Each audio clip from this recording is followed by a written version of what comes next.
Undercover Lawyer. Welcome to my second video about age discrimination.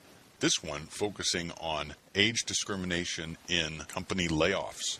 These days, tons of companies are going through layoffs, and that is one of the prime ways that employers will move out people because of their age. As an employment lawyer who works during the day on the defense side, I always advise companies that the only safe way to conduct a layoff is to follow this simple rule: last hired, first fired. You've probably heard it before. Lots of defense attorneys give this advice, and they love it as a way of selecting employees for layoff because it's completely objective. There's no way for discriminatory motives and biases to creep into the system that's based solely on dates of hire. Totally objective. But the companies use last hired, first fired? Usually not. Or they try to weasel in some other factors so that they can get rid of the employees they want to get rid of.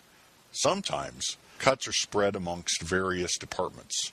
A new worker in a crucial department keeps her job, while a longtime employee in an expendable department loses his job. Or take Starbucks, for example, who went through a round of layoffs during our down economy. They closed over 600 stores. All the employees at each of the 600 stores should get a pink slip.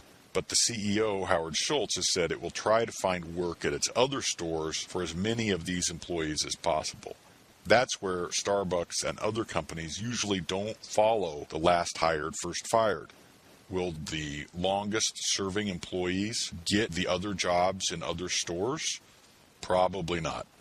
Here's what's going to happen.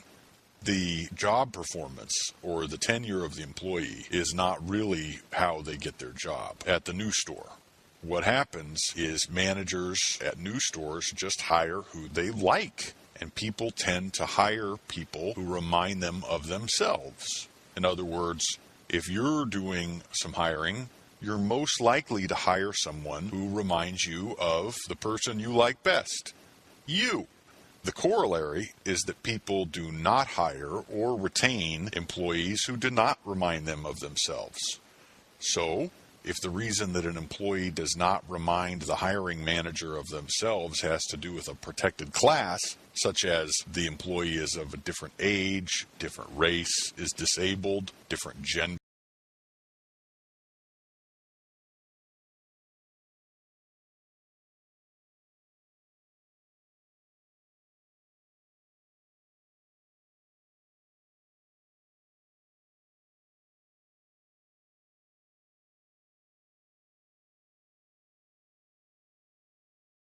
the main way they show this is through the suspicious timing of employee discipline. Now, Boeing had an employee who learned this lesson the hard way in a real case that serves as an excellent example. Now, this is a real lawsuit. A woman named Eileen McKee worked at Boeing for 30 years, but she didn't retire. Even with all that seniority, she was laid off. Here's what happened. Boeing announced that it would be laying off employees from many different departments. Eileen worked in the human resources related department with other younger employees and one manager.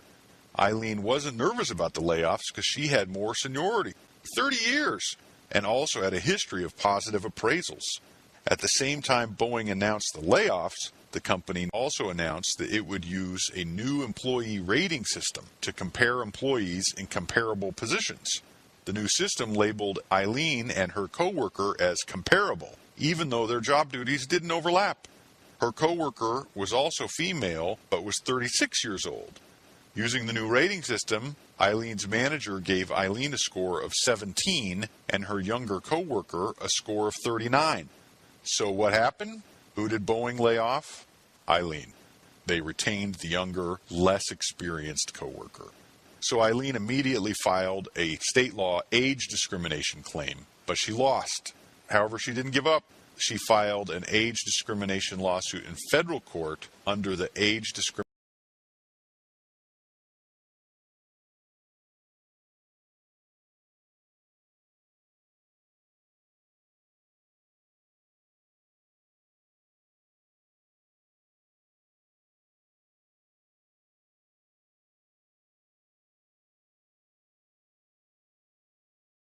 Eileen defeated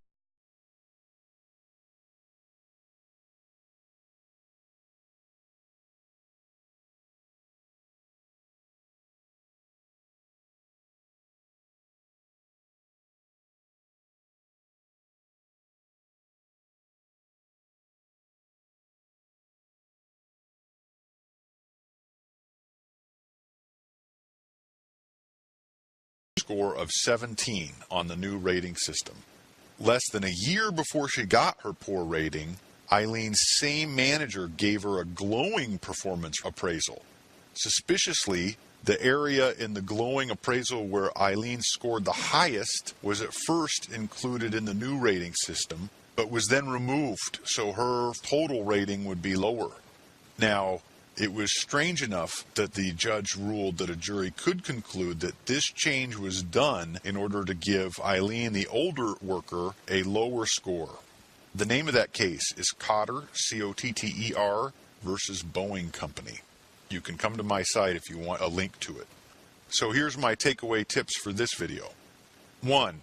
Be highly suspicious of any sudden change in your evaluations or in the evaluation system. If the sudden change appears like a calculated plan to get rid of people, performance ratings suddenly go down, then it's very likely the case. A duck is a duck. 2. Push hard to keep your appraisals at least satisfactory. Many, if not most companies, use a 1 to 5 rating scale where 5 is excellent and 1 is a complete failure to meet expectations, and a 3 means satisfactory. Now, your manager may be aware in their mind that 3 out of 5 is very bad, but you don't really care what your manager thinks in their mind. What you think is what's objective in court. What is a jury going to think a 3 satisfactory means? It means satisfactory, good enough, competent, acceptable. So if you can keep your reviews at least at a 3, then it will be much more difficult for your employer to claim that your performance was the, quote, real reason you were demoted or laid off. And you'll be well on your way to defeating a false case against you and proving your age discrimination claim. That's my final 2 tips for this video on age discrimination in layoffs. If you liked it, I hope you'll come check out our site, undercoverlawyer.com.